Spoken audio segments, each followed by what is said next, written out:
Hola, Wonder Weaves. It is the humble host with the most back at it. It's your boy Wonder. We're back. This was supposed to be a vlog, but it didn't really work out like that. I was still focused on the tournament, which ties into this video today. That I recorded a few elements. I recorded a few parts, which I might insert here. All right, it's your boy Wonder. We're back at it. I've had Spencer waiting, so this is like the unofficial official start to the vlog, and maybe like here. Okay, so we just went to Quick XD. What? Bitch, I'm vlogging. Maybe I'm out here. Vlogging. I can't flip the camera. XD. I haven't decided yet. But today, honestly, we have a deck profile, honestly, and there'll be more videos, probably a few more Dragon Ball videos, like a few more deck profiles and whatnot, moving forward. But I do want to incorporate more vlogs and just more things in general into the channel. I don't know why I went dead, but I still stream every day on Twitch, so follow your boy at twitch.tv/wonder94. And we gonna get into some hood shit. But for today, we get into some good shit. And that there is. Let's get into the profile. Alright, so I did forget to say, which I'm sure you could tell by the title, I did come in first place. Round 1 I went against Invoker, round 2 was Vegex, and round 3 was like turn to kill you Majin Vegeta, and I almost had a heart attack during that. But we made it through. So like I honestly, with all the blockers and whatnot, I knew the defensive capabilities of this deck was like enough to like at least get me through most aggro matchups, but I was fearing the Majin Vegeta going through. And like for some reason, me and the guys, there's one guy that plays Majin Vegeta, and we play every free, like for the last 3 weeks. Me and the same Vegex player, which is one of my homies. His name is Bane. We play literally every week, and I have no idea why. So like I was sweating that. I was super sweating that, but we made it through. Like I was, oh shit, okay, all right, Trunks, we came from the future to whoop that ass. Let's go. Sure. So neat thing about this leader, you don't take crit. Well, if you take a crit hit, you still add it to your hand. And like the red Broly that evolves, that card doesn't go to your drop. You can add it to your hand if you want to, and that's on both sides, of course. And also you awaken when you're at 4 or your opponent is at 4. So it's like it's pretty cool. Like if they start going hard, you can like shift, like you can awaken at a really cool time. Like if you have like 6, 7, 8 even life, and like get right with them still. So it's that in that aspect, it's really cool. It's just like it makes them think like, okay, do I want to go crazy and awaken early and potentially get these effects off? But if he awakens and then like, which on this awakens, like this week awaken is kind of weak, honestly. Like for 2 energy, you can bottom deck one of your opponent's cards, and then at the end of your turn, switch one of your energy to active. Like it's kind of whack. Like that's honestly how fast the game has progressed. That's kind of a lot of energy. So, and it's at the end of the turn, so you like are banking on your defenses being good enough to handle your opponent's next turn. Like if you have a baby hatch and they have something crazy, I guess, like, but I ain't got that shit. Which also, yeah, we're gonna get into that at the end. Still got first though, so hey, you don't need SCRs, fuck them. Let's see. So first thing, I run Tucson Goku the Boundless. So just in case, like, I guess I should not start like that. Let's start with the boys. So I run 4 SSB Vegeta was Blaze of Passion. Ooh. And then 4 SSB Son Goku, Hope for Victory. Ooh, that is not in range. XD. They're basically the same card. If you reveal, like if you pull them from life, however you on your opponent's turn, whether it be by damage, any type of way, if you pull them from your life, you can put them in your energy and rest mode and draw a card, and they go to the drop at the end of turn. And they both have the same effect. So if you stack your life, and there's cards in here, of course, to like manipulate your life and like switch cards in and out with your hand. You can like go from like 3 energy 1 turn to like 6, 7, like it's crazy. depending on how aggressive your opponent is. And then that really makes your opponent think like, dang, okay, the crackback could be something crazy with 2 more extra energy on top of the charge, on top of the, like, it's a lot. I like it. It makes your opponent like really think hard, and you're just over here chilling like, all right, yeah, what do I have? I love the mind game, low-key. So to go with that, just in case I don't have a Vegito to a Union Patara in, I have Son Goku, the Boundless. What he does when he's played, I can add an energy from my energy to my hand and charge the top card of my deck. So if I have one of these out, and I love this combo, I love, like, if I know I'm only going to take 1 damage and I can swap my life, I'll put this over, go through, of course, go through the turn, and then like use this Goku to pay for this one at this back charge top card. That way that card is that is my energy now. It does not go to the drop at the end of the turn. So effectively I just ramped, and also now I have a blue Goku, so I can Union Patara into something. So I like that. I run 2 of those. I was running 3, but I really didn't need it. I didn't need to see it as much. Like my locals in specific, like my local specifically is very aggressive. So yeah, the chances of getting that off and not getting like your shit pushed in the next turn is it's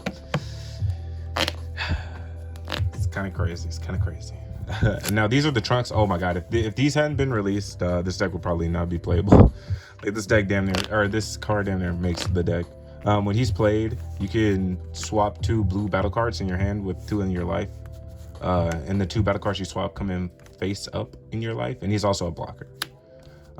So this is your ideal turn 1 play, and then ideally you would want to put in a Goku and a Vegeta.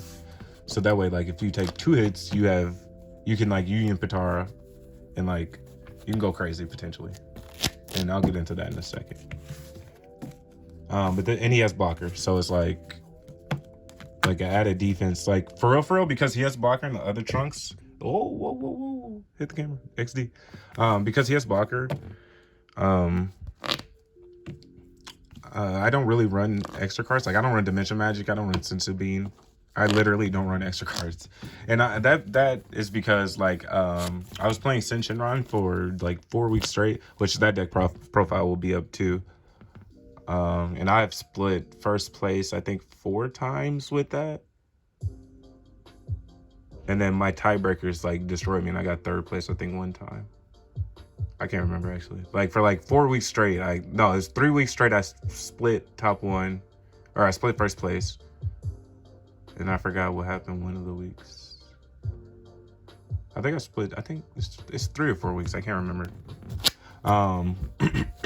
And like playing that really taught me a lot of lessons, because like in that I run no extra cards, and well, I put in Flying Nimbus like 2 weeks ago, and that's it. That's the only extra card I run in there. So like literally my whole hand will be fire. My whole hand will be potential cards that I can play on the crackback, potential combo power. Like is like, and learning and also playing that you awaken at 3 life. So like I've learned to, like, especially with this, like I've gone down to 2 life easily, and I'm not comboing out. Like I'm about to make this crackback be as crazy as possible. I'll go down to 1 life if I think if I don't have to fear a cat blow or anything like that. Like, okay, yeah, give me these more cards to my hand. Okay. I also ran 4 Bardock. This is the draft box one that evolves from himself from the energy. Yeah, all types of energy manipulation. Ooh. When he comes out, you evolve from another one from your energy, and you also draw 1. And at the end of the turn, you switch him back to active mode, and you charge 1 from the top of your deck. So it's really good. He's basically a 2-drop double strike blocker, 20k that restands, so he's another blocker, which combos really well. So it's more blockers, so which adds more reason. Like the Dimension Magics, I mean, I might side him. Like, yeah, I don't even side him. Like, I just like the game is too fast for that. Like, and of course you could sparking it, but nah, I'm good. Well, I guess I was gonna get into like some of the counters, but this is really just a 1-drop. This card is so insane. Like this counts as Goku or Vegeta. So like you can just hard cast this if you have like a Goku or Vegeta in your energy, and a Union from there and go crazy for 1. Also, he's a really neat effect. He's like a built-in Sensu Bean. If they don't swing, you counter with him. Because he comes in rest mode.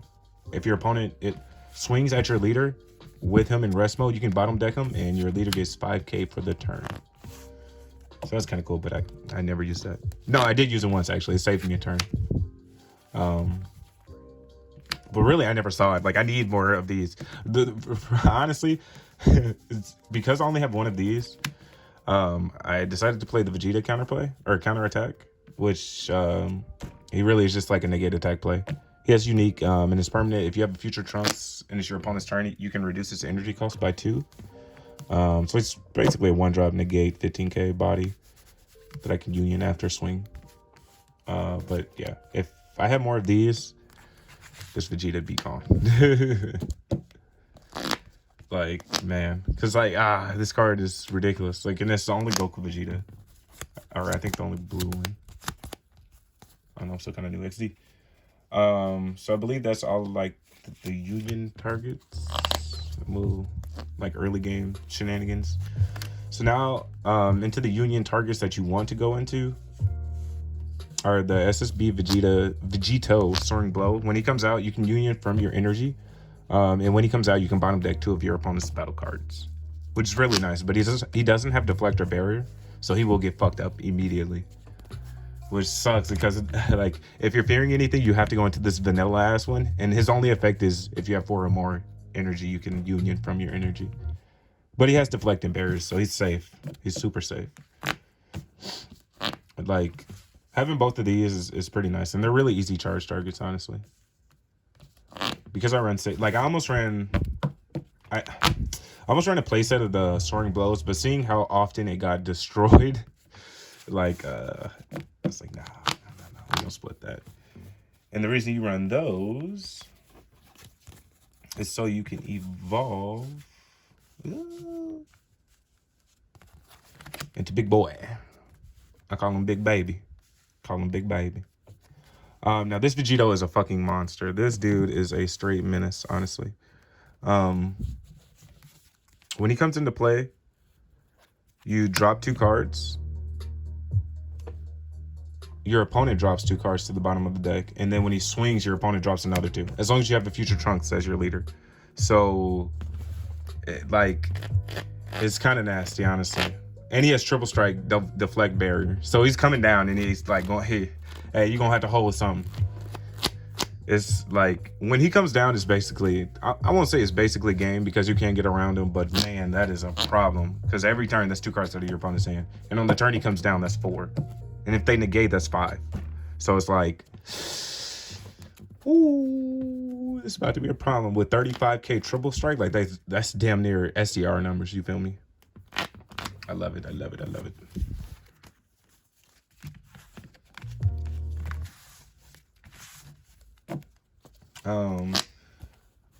The last of the life shenanigans will be these 2 Trunks, Never Ending Justice. Also promo. Like, one thing that I hate, and I just want to touch on this just real quick. Why does Bandai, why do they continue to make promos that make decks? You feel me? Like, literally, if I go through this promo, like the promo,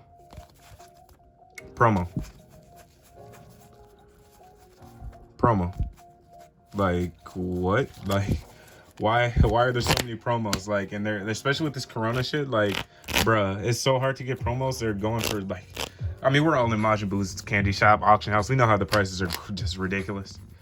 I hate it. It's so I hate it. And let me see. Promo, like, it's ridiculous. But this one, if he comes from your life, your opponent, you can send 2 cards on 2 battle cards from your opponent's side to their hand, and he also has blocker. So potentially, he can like stop a lot of attacks. He could stop 3 attacks potentially, which like also went into the dimension magic. No, we don't need that. We don't need that. We run 2 of these. Now these I'm bumping to 3. His permanent, if you have a unison, if you have a blue unison in play, you can reduce his energy cost by 2. At the end of your opponent's turn, you draw 1, and for 2 energy during the battle, he gets 10k and triple strike. So I really never swung for him. I never, like, he was always a threat, you feel me? But like I mean, like, if I got to, I'll give him triple strike. But like 2 energy, again, that's a lot to ask for, dog. For like not a body, you feel me? But really just his end of your opponent's turn, draw 1 was the main effect. Like, really get the card advantage going. Really see your pieces, really get to like whatever you need. So I'll be bumping him up to 3.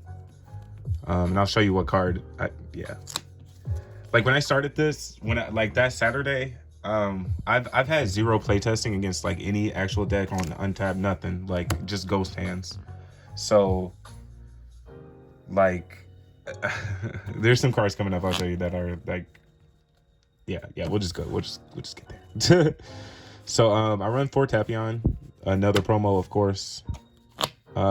His +1, whenever your opponent swings, you +1, which I did not know. I thought it like, all right, so literally I'll read it to you verbatim.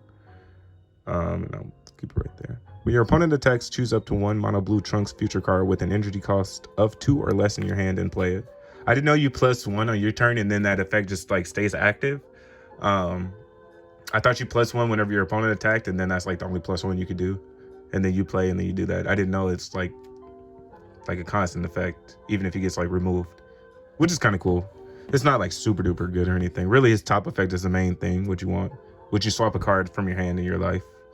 And his -2 is like, for real, this is like the only blue deck with like actual removal, and my hand is like slowly going away. Sorry about that. His -2 is choose one of your opponent's battle cards, negate his skills for the turn, and place it under this card. So if he goes away, the card also goes to the drop. So what I'm not sure is if you pay for 2, -2 him, and then like suck a card up, and then like I mean, he's at 0, of course. So do they both go to the drop, or do the like? Can you even do that? So yeah, I'm not sure. So I never even tried that. I just waited till I had 3 markers and did it. But yeah, it's really cool. So like a really neat combo is you +1, and then when your opponent attacks, like if they're on their last attack, you drop down with Trunks, and then at the end of their turn you draw 1 and then draw for turn, and then, you know, plus card advantage. Okay, so like I said, I haven't done any playtesting with this deck. I didn't do any playtesting in this deck, but like with the ghost hands, I was like, damn, I can like kind of swarm the field low key. I can kind of go crazy. Let me see if I can throw in this Kefla. Yo, shout out to Trey, because like ever since he like tried to fit this in, it was like one video I saw where he's like, man, I try and put Kefla in every blue deck I make. She's cold. I got her off once against Invoker, and it was really nice. Like draw 2, untap 2 during your opponent's main phase. It's nice. 25k body, but she doesn't have deflector, barrier, or anything, so like she could get fucked up. And like, sure, her energy cost gets reduced for every blue battle card you have in play. But she has 3 specified, so she'll always be at the very least a 3-drop, which is not bad. A 3-drop that draws 2 untaps 2 with 25k body, not bad, but she'll get messed up the following turn. You'll only get that off once, which sometimes, I mean, which might be all you need, but she was so dead in my hand, and the 10k like fucked me up. So I'm gonna swap one of her out for the future Trunks and for the 4th God Ceiling. Again, in playtesting, I wasn't even running 4 Tapions. I was just running 3, but I really need that life swap effect, because only the Trunks and the Tapion can swap life. So yeah, I need to see that as often as possible. So we have, and I'm messing these angles all the way up. So we have the 3 God Ceiling, because I was only running 3 Tapion and 3 Baby. But yeah, I might cut down the 1 Baby too. Like 3 energy is so rough in this deck, low-key. But like, so these are my like my 3 energy plays. Like turn 2, if I charged and only got 1 life ramp, well, I can never get Kefla off. There's no way I'd have that many bodies to make her that cheap. So she's gone. We just getting that out of the side. But with the Baby, chances are I probably have a Tapion or Drew into a Tapion at that point. So it's like, damn, what do I want to do? Do I want to manipulate my life more? Do I want to get this out and start drawing? But if I have the Trunks, then it's like, it's just very conflicting. And of course, it's very subjective. But But I don't know. I might cut this down to 1 or to 2. I mean, and I don't know. Make it a baby hatch whenever I get one. XD. But that is the reason why I only ran 3. I put in the 4th Tapion right before the tournament and forgot to put in the 4th God Ceiling. So yeah, and that did screw me because I only saw like 2 God Ceiling in one game during the whole tournament. It was so, oh my god. And then with the baby, of course, you run the blue combo. Baby Gold Avenger, Baby Unknown Parasite. -5, you can activate a counter, give your own leader 15k in double strike, and then you can activate counters by just discarding 2 cards. So, if they try some shenanigans, counter, and I have a 30k triple strike and I get to draw again. It's a nice. And also, I was thinking about dropping the babies for Zenos, potentially, just to like, maybe ramp, but because if I get an early Zeno, I can get off Vegito like not turn 2, but I would have enough energy to get it off. So turn 3, I could get 1 off and still have like enough, like 1 energy open probably for defense if necessary. Or like I could drop a Vegito, I could drop an A-drop, like 2. If I drop 2 A-drops, like 1 A-drop consecutive turns, it's looking nasty. And then we have the 4 super combos. Dip 1, draw 2. I didn't think I didn't want to run Zamasu or anything like that. Which in hindsight I might cut 2 for 2 Zamasu just to like make sure my defenses are cool. Because it was looking super duper sketchy Saturday versus Majin, so I don't know. But I know for dang sure them Keflas are gone. I don't have a side deck because, again, I literally threw this shit together. Like, I'm really surprised that we still got it. When I threw this together, it was like, I've been putting this together for the longest. Let's see what we can do. And came through with the woo-woos. But, yeah. So, I'll upload my Shinron deck probably later on this week. And like I said, that I've tied... Like, in for real, the people I split are all friends. Like, we all ride up to the tournament together. You know, like, we're friends. So we just split and, you know, split the whole pot. And I'd much rather do that. Give money with the squad, give money with the squad, give money with the squad.